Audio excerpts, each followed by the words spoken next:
uJesu Kristu uyinkosi, bazalwane. Ngiyabingelela egameni lenkosi yethu Jesu Kristu.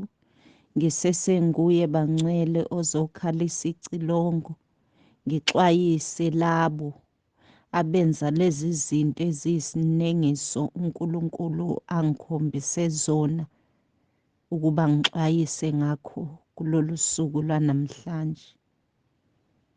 Ngizoxwayisa bazalwane, Ezekiel chapter 33 uverse 7, njengalokhu inkosi inginikeze lowo msebenzi ukuthi ngithathe lokhu ekushoyo ebandleni ngidlulisele ebandleni. Inkosi ingibeke endlini ebinabazalwane, ibinakho ukukhanya lendlu bekungacinyiwe, bekungamnyama. Kepha yangikhombisa ifastela ebelivuliwe, kukhona isitha ngaphandle. Isitha sibhizi sinikeza abangaphakathi, silula isandla, siyabanikeza nabazalwane nabo balula isandla abathile phakathi kwabazalwane, akusibo bonke ebebemukela izinto zesitha. Isixwayiso size kulabo abamukela izinto zobumnyama beyingenisa endlini kaNkulunkulu. Uma ngibuka ifastela ebelivuliwe ngibona isitha silulile isandla, mangibuka lento ephethwe yisitha bekuyibhodlela nje elincanyana elide ngangomunwe, kodwa phakathi kunento eyimvuthu emnyama. Embonweni nginikezwe ulwazi lokuthi leyo yinto isinemfu. Abazalwane bangenisa izinto zobumnyama endlini kaNkulunkulu. Abazalwane bangcolisa imizimba abayibiza ngokuthi yithempeli likaNkulunkulu. Maqede lapho besula imilomo kube sengazathi bangcwele. Benza umsebenzi kaNkulunkulu, bekhonza uNkulunkulu kube ngathi abayihlanganisile nezinto zesitha. Kepha ngikhonjiswa ukuthi isitha sibanikezile nabazalwane isinemfu. Abazalwane bebelulile isandla, kepha ngesikhathi ngikhonjiswa ngazibona ngiphuthuma ukuyovala iwindi. Okuthe ngesikhathi ngilivala iwindi ngaze ngadonsisisa ngafaka insimbi yakhona ukuze isitha singakwazi inhlobo ukuqhubeka silethela abazalwane izinto zokungcola zobumnyama. Kwaba khona ukujabha kwabazalwane. Ngagcina mina senginjengomuntu oyisinengiso, umuntu obanengayo ngokuthi ngilivalelane iwindi, bacomplain abazalwane ngoba bekumnandi kubona ukuthi bethi bengaphakathi endlini kodwa bemukela izinto zobumnyama, bevumela isitha ukuba singenise izinto zobumnyama ngaphakathi endlini. Nakulezi insuku isitha senze ukuthi kuvumeleke izinto okungafanele ngabe ziyemukelwa endlini kaNkulunkulu. Izwi likaNkulunkulu, Proverbs chapter 29 verse 27. Izaga 29 uverse 27. Liyasitshela ukuthi umuntu owonakele uyisinengiso kwabalungileyo, noqotho endleleni yakhe uyisinengiso komubi. So ngaleso sikhathi ngivimba isitha sincenga ngaphandle, sikhalela ukuthi ngilivalelane ifastela ngoba abazalwane bayayithokozela lempilo, abazalwane bayayithokozela lento evele esitheni. Ngithe mangiphenduka ngibheka abazalwane ngingafuni ukulivula iwindi noma isitha sincenga kanjani ngaphandle. Ngathi mangiphenduka ngibuka abazalwane bebelula izandla ukwemukela esitheni. Ngagcina mina senginjengesitha kubazalwane ngoba ngiphazamisa lempilo yabo abayiphilayo. Ngasuswa kuleyo ndlu, ngaphinde ngayongeniswa kwenye indlu. Lapho khona bekukhona uhlobo labazalwane abambaxambili, njengalokhu ingelosi eyafika neshadi yayingifundisa, ingitshela ukuthi zintathu igaba zabantu la emhlabeni. Kukhona abasezweni, bese kuba khona abambaxambili, bese kuba khona abantwana bakaNkulunkulu. La engibese ngisuswa ngiya khona mangithi abambaxambili, abenza konke mawumfica ezweni ngangokuthi ungaphika ukuthi usindisiwe, ukuthi ungumntwana kaNkulunkulu. Uma ngabe umfica futhi endlini yokukhonza, ungaphika ukuthi uke ephile ezweni. Lo muntu ugcamalazile, uhlobo lomzalwane ogcamalazile 50-50.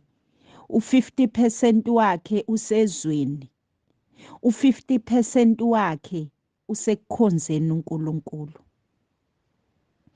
Labo bazalwane ngithe mangingena ngabona abazalwane abawagqokayo amabhlukwe bengabesifazane. Abazalwane abaxhumayo inwele lezi eziyisinengiso kuNkulunkulu, ukuthi befake inwele uNkulunkulu angabanikanga zona, begqibe lezi uNkulunkulu okwaba kuhle kuyena ukuthi abanike zona, okuyisayini yokuthi benzela uNkulunkulu ama-corrections, ukuthi hhayi uNkulunkulu awungenzanga kahle ngoba wangenza ngaba ney'nwele ey'nje, kungcono mina ngiy'shintshe zibe nje. Uhlobo labazalwane abasusa amashiya bese bezidwebela wabo, okungukuthi bayakhansela amashiya enziwe uNkulunkulu. Babona ukuthi uNkulunkulu akawenzanga kahle, kungcono bona bezenzele ngendlela yabo. Uhlobo lwabantu abaxhuma iy'nkophe emehlweni abo, bafaka iy'nkophe ngoba lezi uNkulunkulu wabanika zona azibenelisi.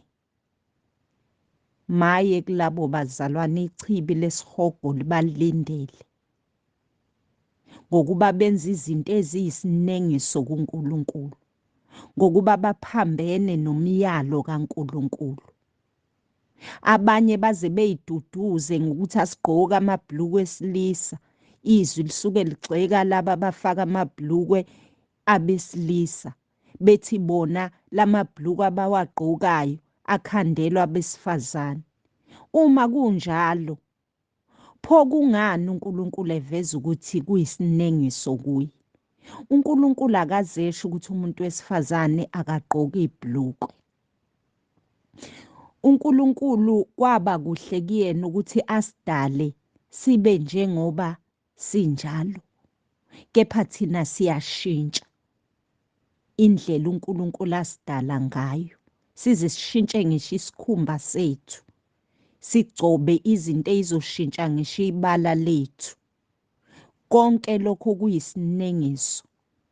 Uma bengaphenduki labo, sibalindele isihogo, ichibi lomlilo lapho kukhalwa khona umayi, lapho kunobuhlungu, kunokukhala nokugedla kwamazinyo. Yibo labo abayothi Nkosi, thina sasikukhonza bebala izinto abazenzayo, noma bengasho ngezilimi, noma bengadumisa ngamaphimbo amahle kuze kube ngathi basebukhoneni bukaNkulunkulu. Akekho uNkulunkulu endaweni enjalo emabandleni enza lokho. Aphambene nomyalo wakhe. Amabandla amelene noNkulunkulu. Noma ngabe kwenziwa umuntu osesikhundleni esiphezulu kangakanani. Kodwa iqiniso lithi lowo muntu uxabene noNkulunkulu. Maye kulaba baze bebekwe ngisho izandla abantu abaxabene noNkulunkulu betshala lowo moya phezu kwabo ezimpilweni zabo. Qaphelani bazalwane. Asingabi ngabamba xambili. Izwi likaNkulunkulu incwadi kaZefaniya chapter 3 verse 1 kuya ku4 lithi wo kohlubukileyo nongcolileyo.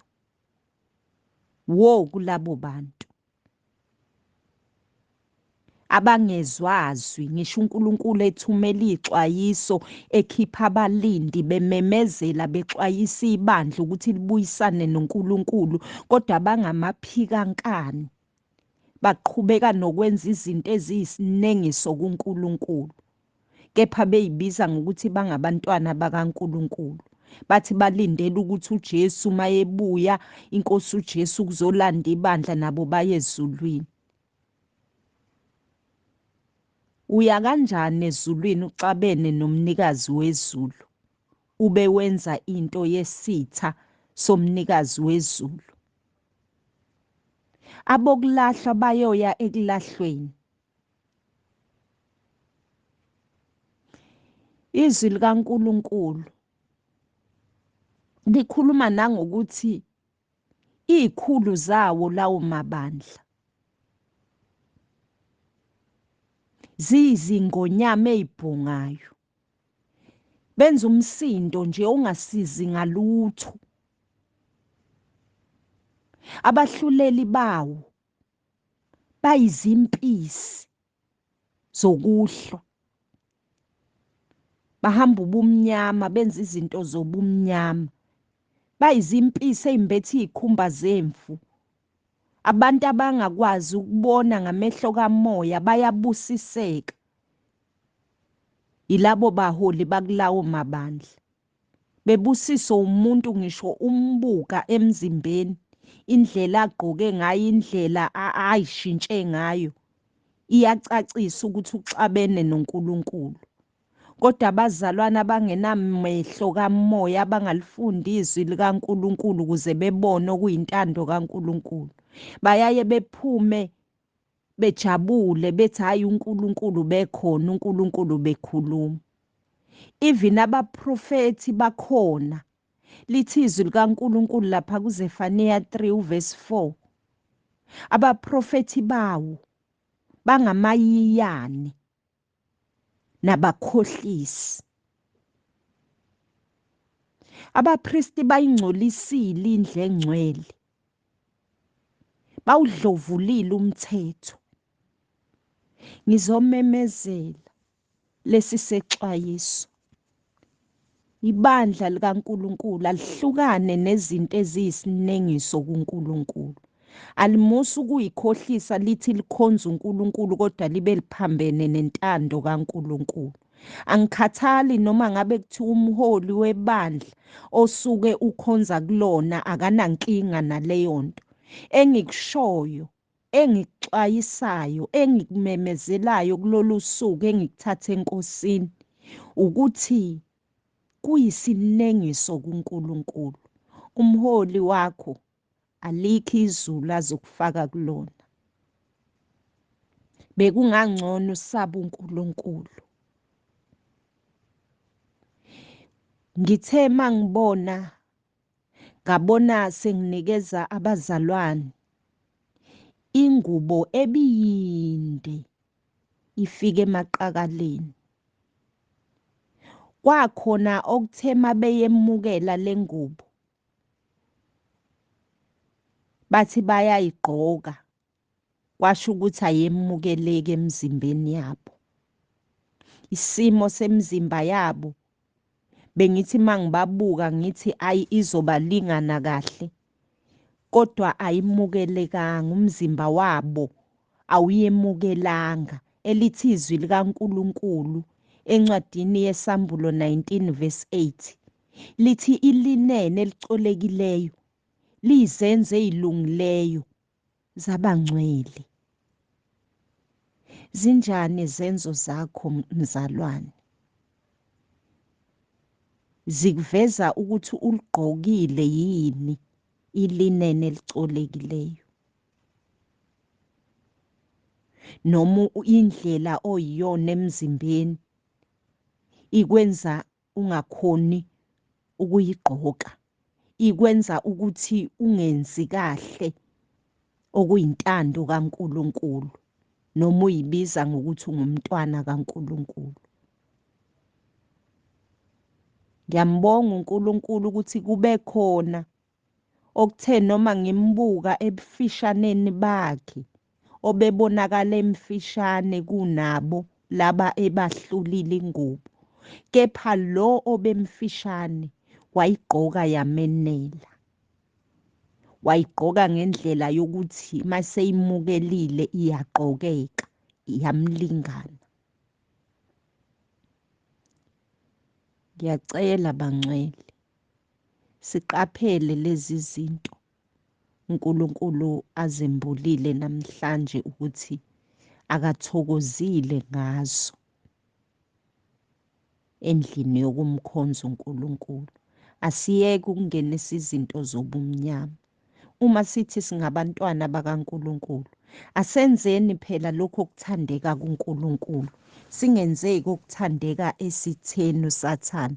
Kubuhlungu ukuthi khona abazalwane abasendlini yokukhonza uNkulunkulu kodwa banobudlelwane nesitha sikaNkulunkulu. Ngiyacela ibandla leNkosi liqaphele. Inkosi nibusise. Amen.